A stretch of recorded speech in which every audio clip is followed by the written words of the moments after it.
Okay, so here we're going to go over a review of independent and dependent. This should be a review, but I want to make sure we're all on the same page because it's basically the foundation for any equations that we end up writing or anything like that. So it's really important that we understand how to find an independent variable or quantity and a dependent one. We're going to go ahead and start on page 2 where we see the definition over here. So sometimes the definition of independent dependent can be kind of tricky because they always use the word depends in the definition. And so that makes kind of hard. So I think practicing picking them out is the best way. But we are going to review the definition. So we've got when one quantity depends on another in a problem situation, it is said to be the dependent quantity. So the one that depends on something happening is dependent, which hopefully makes sense. The quantity it depends upon is called the independent quantity. If you think about the word independent, like if I am an independent person, that means I am an individual, I do what I want to do, or I can handle my own business on my own. So if an independent quantity is in a problem, that means it's standing on its own, or it stands alone, or it just does what it does and the other one is what changes, kind of thing. So you can kind of think about it like that. We're just going to look at these scenarios here and go through and determine independent and dependent. We are going to circle the independent quantity and underline the dependent. So that's what I'll do for all these examples. The first one, the number of movie tickets purchased and the total cost. So I like to think of saying blank something depends on blank something else.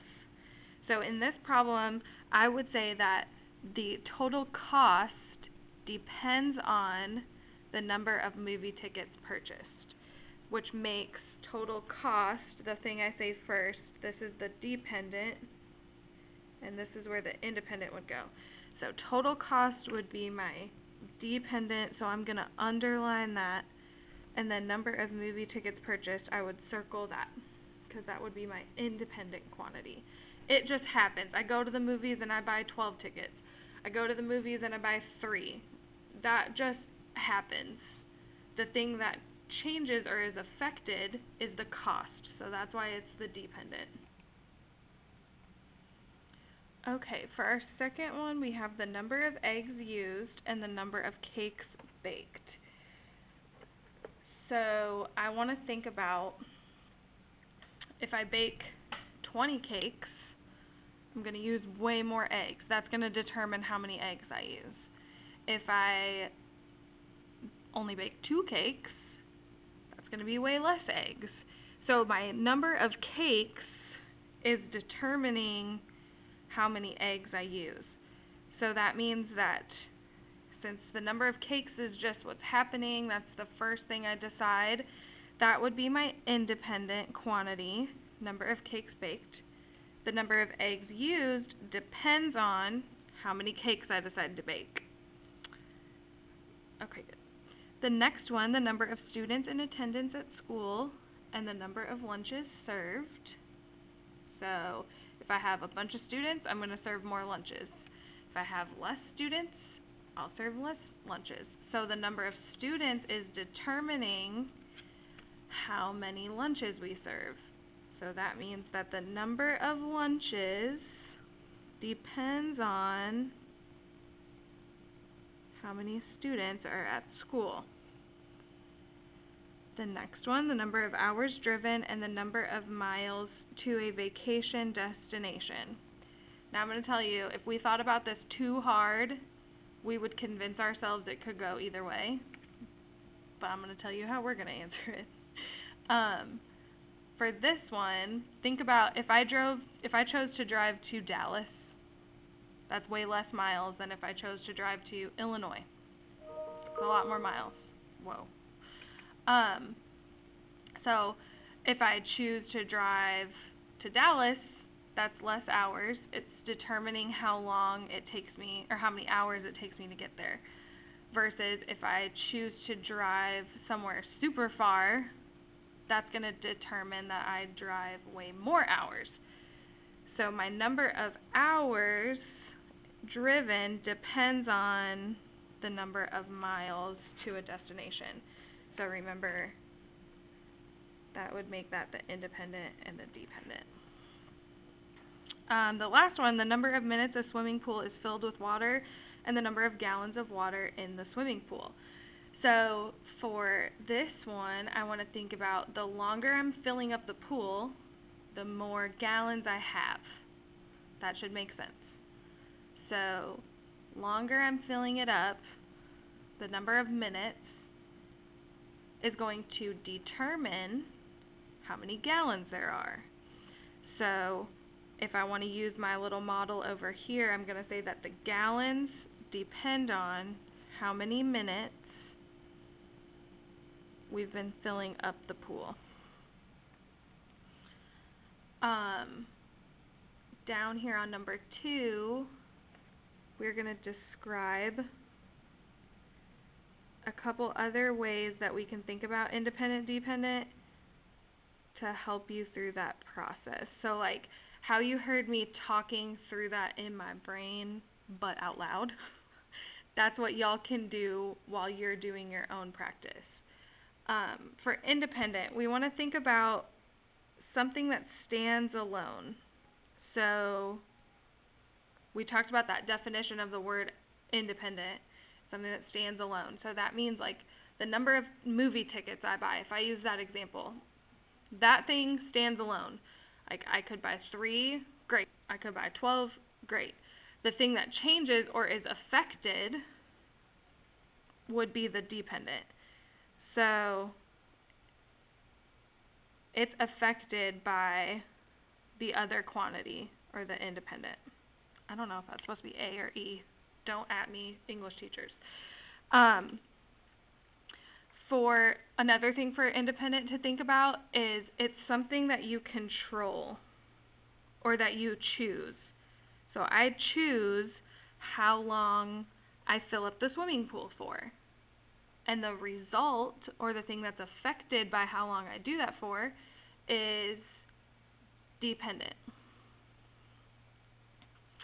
Also, the last thing I want to add under independent is the word time. But in parentheses, because this is very important, I'm going to say it's not always, but almost always. What that means is it's time, some measurement of time, minutes, seconds, hours, days, whatever. If time is one of our quantities, it's almost always going to be the independent quantity. Now, there's going to be some example someday in your lifetime where time is dependent on something. However, most of the time is the independent. So that's why I'm not saying it's always, but it's almost always. The last thing I want us to think about for dependent, remember it's affected by the independent quantity. It's the kind of the result. It relies on the other quantity. Things like that. So that's kind of the thought process we want to get in when we're determining which would be which. Okay, so these next scenarios on the next few pages are longer. There's numbers in them, so it's a little more realistic to what we would be seeing when we're like solving equations and really using when we determine independent and dependent. So the first example right here, Daredevil, says Grayson completes a dive from a cliff 75 feet above a river. It takes him only 1.5 seconds to hit the water, and then another 0.5 seconds to descend 10 feet into the river. So for these, all we're doing is determining independent quantity and dependent. So one thing that I would do immediately is I would ignore these numbers because the numbers are not going to be included in our answer. We will have just the quantity, so just the word describing what independent is and what the dependent is. So don't let those numbers take up too much space in your mind because we just want the actual variable. So I like to look at the units that they use in the problem to kind of help me determine what I'm deciding between. So I see that they've used feet, but that's just kind of describing the height of the cliff, so that might not be super relevant. But they do tell me how many seconds it's taken him to hit the water. Seconds were used again. And then he's descending this many feet into the river. So I know that time is being measured as well as feet or a distance are being measured. So I'm just going to kind of mark those over here. I know that's what I'm paying attention to. Now I want to think about it in relation to this problem. He is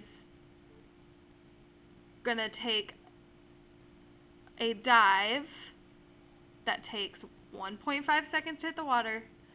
So how long he is in the air, and then he's descending so many feet into the river. So as he's going through the air, the feet are changing. So the time he's in the air is just going along because he dove, but the feet is what's changing. So we are going to say that the distance, or the feet traveled, depends on how long, or the time that he was in the air.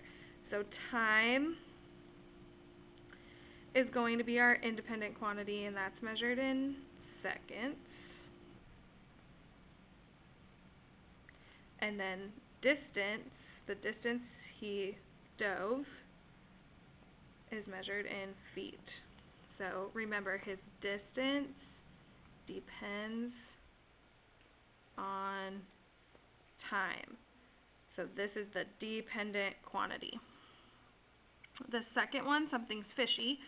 Candace is a building manager for the Crowley Enterprise office building. One of her responsibilities is cleaning the office building's 200-gallon aquarium. For cleaning, she must remove the fish from the aquarium and drain the water. The water drains at a constant rate of 10 gallons per minute. So again, I want you to remember we're just identifying the quantities here. We're not worried about numbers. So I can kind of ignore those in this situation. And really, until this very last sentence, aside from right here where they just tell us how big the aquarium is, we don't know anything about the units until the very end. It's draining at a constant rate of gallons per minute, 10 gallons per minute. So those units right there tell us what our two quantities are. I know that there's a measurement of gallons, the amount of liquid that's actually in the tank still, and then how long it takes, or the minutes that it takes for it to drain. So that rate gives us really the information that we need. For this one, since she's draining water out, as time goes along, there's going to be less and less and less gallons. So that means that gallons, or the amount of water, depends on time, how long it's been draining. So that makes time in minutes our independent quantity, and the amount of water remaining, which is measured in gallons, our dependent quantity. So that process is kind of, that thought process is what we want to get y'all to practice. So on the next couple pages of notes, there are more examples. These will be part of your exit ticket. So I want you to remember, when you answer on your exit ticket, you're not including numbers. I want you to think about what that variable actually represents. So what the independent variable represents, whether it's time, minutes, number of something purchased, stuff like that. And then for dependent, same thing. I want you to give me the actual variable, not an amount of money or something like that. So y'all will practice the rest on your own, and then you can take your exit ticket. Remember, your exit ticket is going to have some solving equations on it as well.